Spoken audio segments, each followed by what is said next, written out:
Good afternoon and welcome. Always a pleasure to be with you on Radio Tunis International.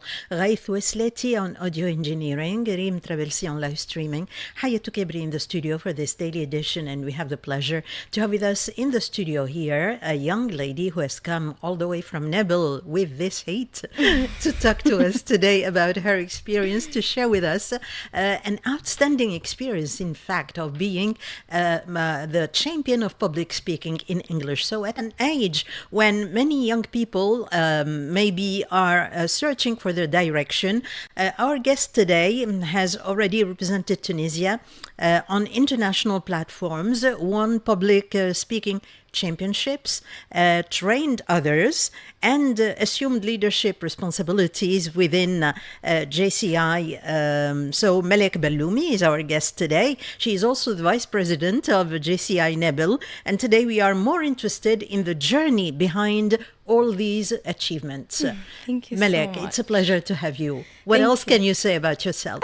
Oh my God, thank you so much for this beautiful introduction. I'm very flattered. Welcome. Okay, so when you look back at your younger self, did you ever imagine that you would one day become a public speaking champion and represent Tunisia internationally? Now, going back to my teenage years or childhood years, I could tell that there was some kind of I could see it. I could see it. I could see it in me. I could see the seed of somebody who was going who was going to be on stages and going to be. How did you see that? Maybe in classrooms, I would say, in school, being able to always stand out. You were also the first one, to raise your hand Exactly. and to get the correct answer Exactly. and to bother the teachers. No, they were always happy for me just to be there. kidding. Yeah. I think that if my English teachers specifically are watching this episode today, they would be very they would confirm what I'm saying. Great. They would be always like, yes, we could see it in her. Wonderful. Right. So do you remember your first speech? I do. And what went through your mind at that time? Okay, so my first speech, not within the competition, but I'd love to talk about a very interesting phase, I think, for every person who has gone through failure to go to success. That's right? right. So my first speech, it was a few years ago. I had 2 minutes to just deliver a small argument, like a very small speech. It wasn't even too long, and I couldn't make it. I couldn't make it for 2 minutes. I was stumbled. I was like, oh, I cannot do this. I was sweating all the way, and that's when I said, if this is something that is this bothering to me, that disturbs me this much, I have to do it. I have to overcome it. And that's when I started my journey in that's when I started investing in myself as a public speaker to be able to be in the competition of JCI in public speaking. Now, would you like me to tell you about the first speech in the competition? We will come to that. But right. This is the first speech in 2 minutes about what? What was it about? It was a debate simulation, because in JCI we also have a debate program, not only public speaking. So it was within JCI? Within JCI, yes. All right. Always. That's how you learned. That's when you learned, and that's how you that's you started the Yeah, journey. That's when I started the journey, because I felt like I failed to stand in front of people and to be able to deliver just a 2-minute speech. I'm like, I won't make this an obstacle in front of me. I have to overcome it. That's when I started. That's a very interesting point. You started from failure. Exactly. Right. Well, so public speaking champions are not born overnight, as we say. So what habits, exercises, or routines helped you improve? I think, first of all, being trained and preparing for the speech is very important. There's a saying that goes, failing to prepare is preparing to fail. That's exactly. Right. So being within JCI as well, we are trained. We are very well trained to be able to speak on public and on stage. So we've got everything about the body language, about the tone of voice, about how you look at the public. Eye contact and all that. Eye contact. And the speech itself, the structure, there are many master classes about how to structure a very well written speech. Sure. Because in this competition we have from 5 to 7 minutes of speech, so it has to be well structured. And besides that, on my personal in my personal experience, let me say, it was always about reminding myself of who I am, of what I'm able to do, of what I can do, of the people who believed in me. And this is it's very important. Is that the inner dialogue? It's the inner dialogue, exactly. It's the affirmation, how I talk to myself in the morning when I look at myself in the mirror. That What do you really say? matters. I say that you have overcome You many can do things. it. You can, yeah. You came all the way in here, so you deserve it. Actually, where you Right. are right now, being in the competition, you are here because you deserve it. So don't. So go ahead. Exactly. So go ahead. Don't step That's right. back. Right. Okay. Was there a moment when, as you said, when you failed or doubted yourself, and what did that teach you? You talked about, the first time where you had to deliver a speech, and you were really in a very improbable situation. Yes, So how did you overcome that? Now, the first time, it wasn't a competition. It was just my first time being on public to be able to speak. But there was a moment that I do remember in the competition, the regional competition, where I looked at myself in the mirror and I'm like, are you going to do it? And that was the day of the finals, the final competition, the final performance, let me say. And it was in Ivory Coast. Maybe you are going to go... So talk about that. Okay. Should I talk about it now? Go ahead. All right. So in Ivory Coast, we have preliminary round, and then we have the final round, right? So first round, it was great. And the final round, I had some issues with my stomach because of the weather, maybe the changement and all of that. I'm in another country. Maybe because of the stress as well. It could be the stress as well, but it was intense, I think, because of the stomach issues and the weather and the conditions and all of that. I've been there, I know that. Exactly, yeah. So I looked at myself in the mirror and I was feeling that I was going to pass out. That's what I was thinking. Wow. I'm like, oh my God, I think I'm going to throw up. I think I'm going to pass out. And I could feel that there was something going on internally in my Physically. body. Exactly. Maybe I ate something. But that's when I'm like, okay, this is the final round. I have from 5 to 7 minutes to speak. Let me say an average 6 minutes. Those 6 minutes, every person who is going to be there, they will not remember me. I mean, after the competition, I'll go back home. I don't think any person will be remembering anything that I've done that I didn't expect to do, for example, or I didn't go as I planned to do, right? So it's either I make it 6 minutes and go to the other, like to the next round, or I have done my part, 6 minutes, and that's Give it up. Yeah, just go back home and everything is gonna be okay. It's not the end of the world. That's it. That's right. It's just not the end of the world. So I think in those moments of distress, the best thing to do is to remind yourself that nothing is the end of the world, right? And if you make it, that's great. Kudos for doing that. If you don't, it's not the end of the world. There are many other legacies to build. That's right. And that's it. So being positive. Exactly. About Just be positive. whatever the outcome. Yeah, and sometimes let's not... sometimes it's better to not really make... Not to overdo it. Exactly. Yeah, try to be natural. Try to be yourself. Not make things a big deal as well. That's right. That's good right. as well. Yeah. Well, as Vice President of JCI and representative at regional level, so what leadership lesson has had the greatest impact on you? All right. Now, speaking about leadership, I love feminine leadership. I love being able to lead as a woman, because one thing that I love to do is being close to all the members that are around me, close to the team. And I feel like it goes beyond the projects that we have to do. It goes beyond the deadlines. It goes beyond the documents that this person has got to submit or anything. No, it's human. It's the human connection that I'm going to build. And the human chemistry between all of you. Exactly. That I'm going to build with everybody around me. Because I think that one day, every journey has got to end, right? I mean, one day, my journey with JCI will end. Okay, what am I going to be leaving with after the journey ends? And I think what I'm going to be leaving with is the human connections that I've made all the way. So this is something that I really emphasize on. That's about always be a human before being a leader. Humanizing everything. Exactly. Right. That's a wonderful dimension. Well, how much of your journey was talent, and how much of it was hard work? I think I would say 70% was talent and 30% is hard work. I'm very grateful to be able to position myself in places where I am talented, where I even have the seed Right. to grow, right? And hard work, it's very important, it's very necessary to be able to like shape the person that you are in that particular field, in that particular aspect. So for me, I would say 70% is talent, and talent is not something. It might not always be natural.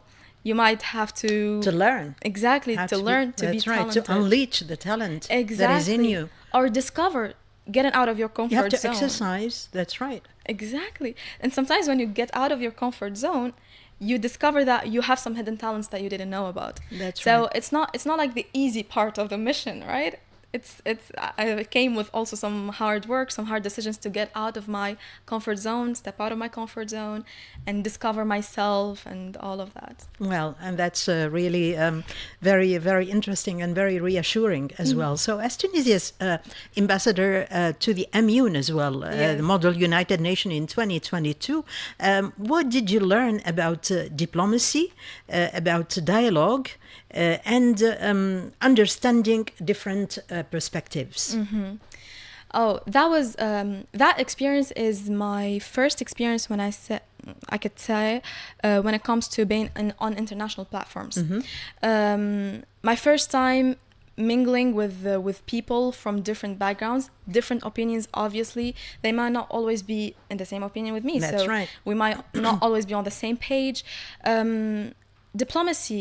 Diplomacy is the key. Diplomacy, being able to communicate with the person, being able to be empathetic enough to understand that this person has got their own background, they've got their own journey that made them the person that they are today, with the opinions that they have and possess today, the same way I did for myself. So I think the biggest lesson that I've learned from there was that I might not always be right, and being right is relative. It's very relative. So Certainly. Exactly. Respect is one lesson that I've also learned very early as well. Respecting everyone, respecting all the opinions, respecting all the backgrounds. And that was it, being able to communicate as well. And being a JCI member, I mean, the values of JCI as well may have helped you, Exactly. you know, to Yes. to be at ease and to be, you know, in your comfort zone when you went to the Immune as well. Exactly, because also JCI teaches us how to communicate properly, how to understand people, how to be empathetic, all of these, let me say, soft skills. That's right. That's right. And you come to the soft skills and you are a certified trainer as well. So what is the most common challenge that you think young people face today when trying to develop themselves? I think some people don't really know what they want. Maybe young people. I feel like there are some people who are a little bit lost. I could see them from my university, for example, and the opportunities are there.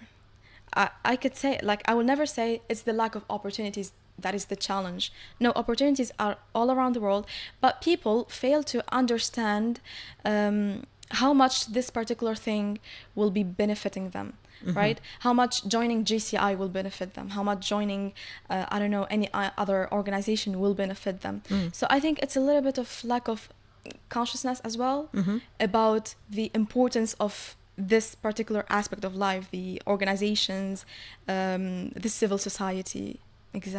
And all of these things. Right. And maybe what advice would you give to a young listener who wants to become maybe more confident but does not know where to start exactly?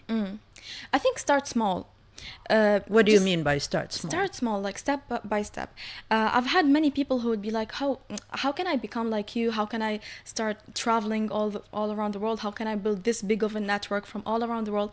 And I'm saying that when I started, I didn't start like this. I start in a small community, local community. For example, JCI Nabeul, it's a local community. For example, Red Croissant. I think. Yeah. So that's a local community, right? So start there. Build a small network there. Learn how to communicate. Learn how to lead. Learn how to follow as well. Learn how to execute some tasks, and it will go. You will grow along the way. Don't, you know? Sometimes I feel like people would look up. They would look high on a particular goal that they want to attain, but they don't look in front of them, and you might stumble and fall. Right. So you have to also look in front of you, take those small steps, and in the end you'll get to your goal, which is a big goal. Which so even if you fall, never mind, get up and yeah, and go on. Exactly. You can always get up, and that's it. That's right. Now for this 2026 May 2026, you were chosen as, the public speaking in English, public speaker in English. Yes. So what kind of impact did that have on you? That journey, I could say it's a turning point when it comes to me. It is as with a public JCI, speaker. right? It's with JCI Africa and the Middle East. Now, in JCI Tunisia, I would say that it was also challenges to be able to speak in front of a jury and all, but it's different in Ivory Coast because in that room, I had only 5 Tunisians with me and about 40 to 50 people who are from other African countries or Middle Eastern countries. And there are many people who know me, and there are many people who are coming to discover me for the first time. Before that, I wasn't as comfortable speaking in front of a public that I don't know, right? A now known public for me, a now known audience for me. After that, I'm now able to speak in front of any person, any number. I don't know where they come from. I can speak in front of them. So that's the turning point. That's my major. That's the major outcome for me. Right. Being able to be a public speaker, but it's on another level to me. And that was it. And that's what I loved the most about it. Because at the end of it, now let me tell you, the first doubt that I had was that there aren't many Tunisians who is going to cheer for me. At the end of my speech, every single person in that room stood up and cheered for me. And that's when I learned that it's humanity. It goes beyond who you are. It goes beyond where you come from. It goes beyond what you do. It goes beyond your skin color. It goes beyond everything, right? And that's the impact. That's also impact.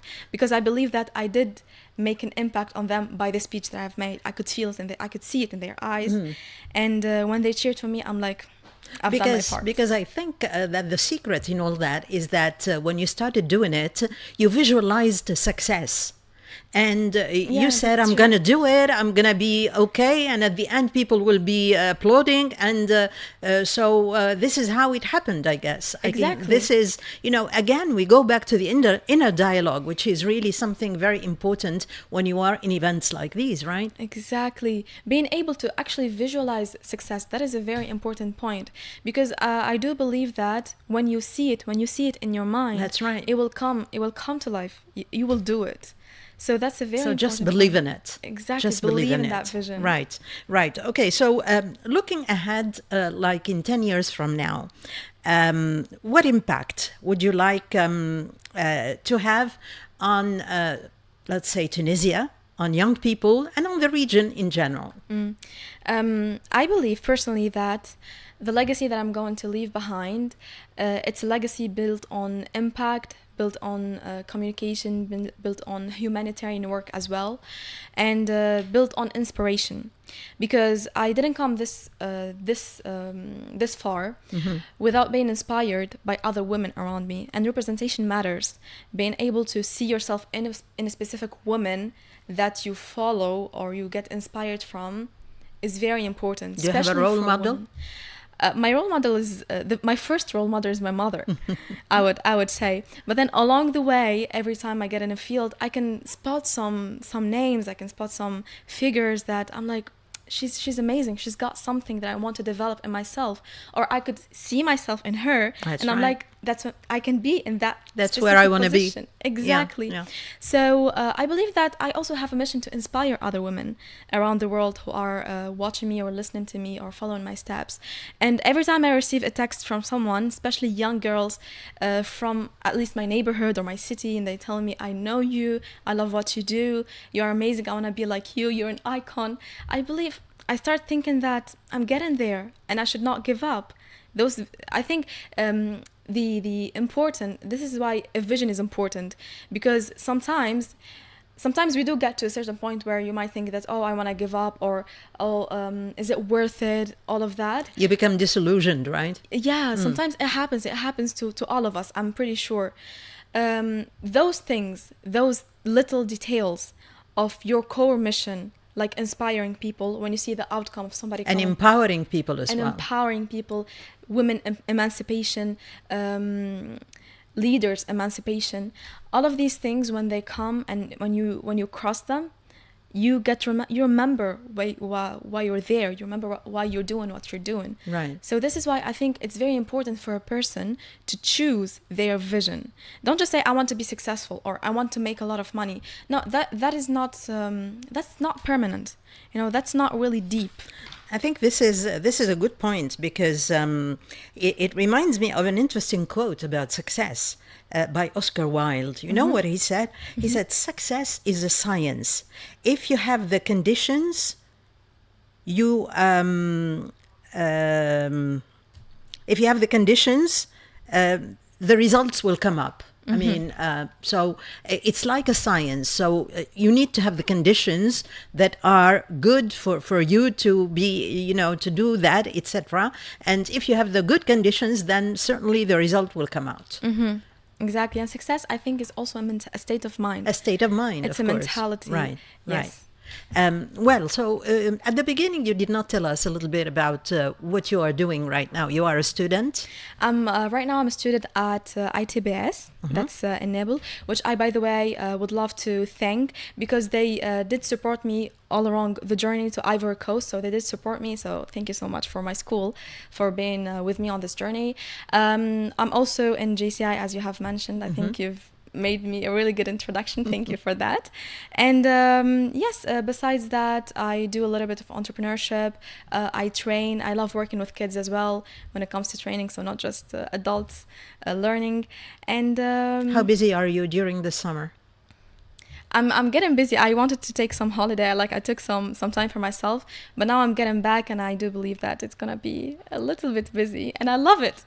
Well, that's great. Yes, that's it's great. important to do the things busier you it love. comes. I mean, the more motivated you are, Exactly. and the more you want to give, and the more you want to do as well. Exactly. Right. Yeah. Okay. Now, among all these accomplishments and achievements, what part of yourself are you still trying to improve? I love this question, actually. I think that getting into entrepreneurship, I'm discovering that I'm learning a lot of things. I'm discovering a lot of things. So, and I do envision myself as an entrepreneur, right? And I do believe that entrepreneurship is very important for women. I do encourage all women to learn about entrepreneurship, to start some business for themselves, to work on themselves, to be able to lead that business. So for me, the part of me that I want to work more on is Melek, the entrepreneur, because she can do a lot of things. She can make a lot of success, and that's basically it. That's the recent thing that I'm working on right now. And maybe soon enough, I'll launch a project. I won't say anything about it right now, but soon enough, I will be launching a project. And yeah. It's loading. It's loading. All right, we'll follow you on that. Yes. Well, thank you so much, Melek. It was a pleasure having you today and sharing this beautiful experience with JCI, with public speaking. And I hope that you can set the tone for other young people as well, who may follow in your footsteps, and encouraging them, empowering them, motivating them, inspiring them. So, it's a deal. Next time you come and talk to us about your let's say your new project, yes, my which updates, is maybe a small business, entrepreneurship, maybe a big one, who knows, right? Yes, thank you so much for You're having welcome. me. It was a pleasure being with you today, and I really hope that I've done something to any person who's listening to me right now. Thank you so much. Bye bye. Welcome.